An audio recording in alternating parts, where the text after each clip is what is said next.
Howdy chefs, I'm Katie. Thank you so much for joining me today as we play some single-player Overcooked 2, the Unbread Have Risen on the Nintendo Switch. I'll be taking you through each of the levels, showing you my tips, tricks, and strategies for breezing through 3 stars. If you're new here, please make sure to subscribe and hit that bell icon to be notified when I post new videos. Alright, now let's get cooking. Today's level is the last one from the first series, 1-6. We'll need to score 340 points in 4 minutes and 10 seconds for 3 stars. Once again, we're up in the clouds, delivering meals to who we can only assume to be the invisible people of the sky. This level has a lot of moving parts and changes the landscape about halfway through, which is something that I actually really enjoy. This keeps it interesting and makes you change up your strategy. It starts off with a small kitchen with simple salad ingredients. Only 15 seconds into the level and we already have fires popping up. We're not at fault here and they don't super interfere with anything, but they definitely get in the way. In case you're not familiar with them, these random fire patches occasionally show up in various levels. They won't spread to the counter or anything, but they do prevent you from walking through them until you extinguish them or they die out naturally. They can be pretty inconvenient as they often block off the walkways to something you need to access. Also, if you're not careful, they can trap you in an area and then you're stuck there until they die. In this particular level, we are not given a fire extinguisher yet since we're not cooking anything, so we'll just have to move around them.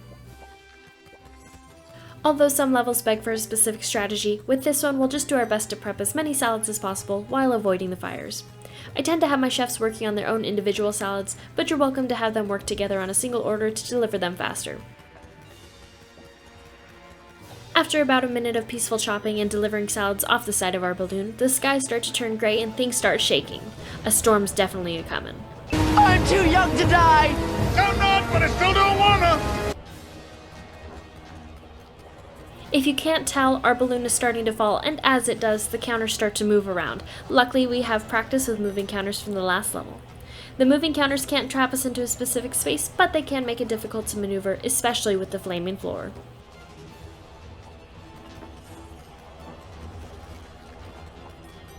I think salads are always fairly easy to manage because they never involve any cooking, so while one chef is chopping, make sure to use the other one to wash those dirty plates. And please try not to worry about your impending doom. Do be aware of the fires though, so that you don't accidentally throw away your chopped lettuce instead of plating it because you bounced off the fire. Try!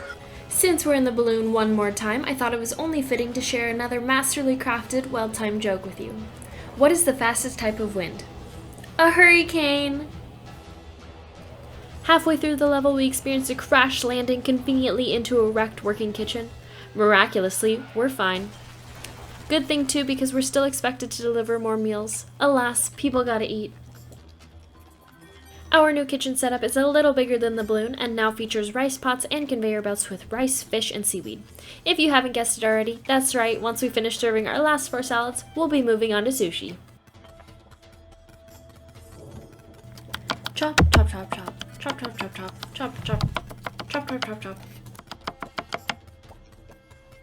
It seems we won't be receiving any slack for that devastating crash we just survived because our customers are getting hangrier by the second. As one of our chefs works to finish the last salad, our second chef will gather some rice to start preparing the sushi. Like always, we grabbed a rice and tossed it towards the pots to avoid running back and forth.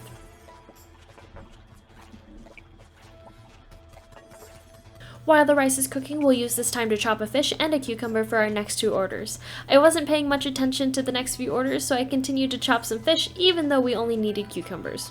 Whoops.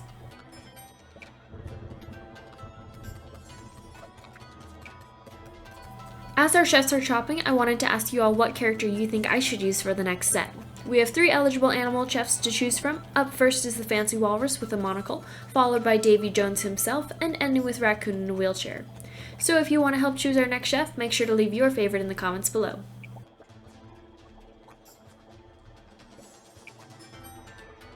For the last 30 seconds, we'll do our best to pump out a couple more meals, though I made it extremely difficult to be able to deliver anything since I had no one chopping.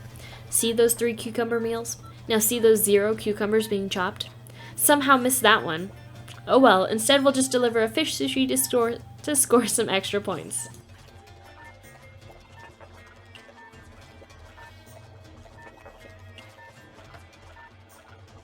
Except that instead of delivering the food, we just set it on the counter next to the delivery window. Rip! Well, what can you expect after that landing we had? Our vision and coordination are likely to be suffering.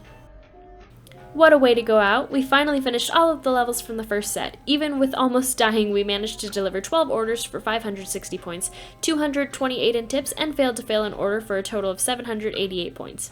If you found this useful, make sure to check out the rest of the series, where I tackle all of the other levels. Also, if you liked this video, please make sure to give it a thumbs up or comment to let me know you like what I'm doing and you want me to keep making more. I'm new to this whole video editing thing, so if you have any suggestions for improving, feel free to leave any constructive criticism below. Thanks guys, and see you next time. Bye!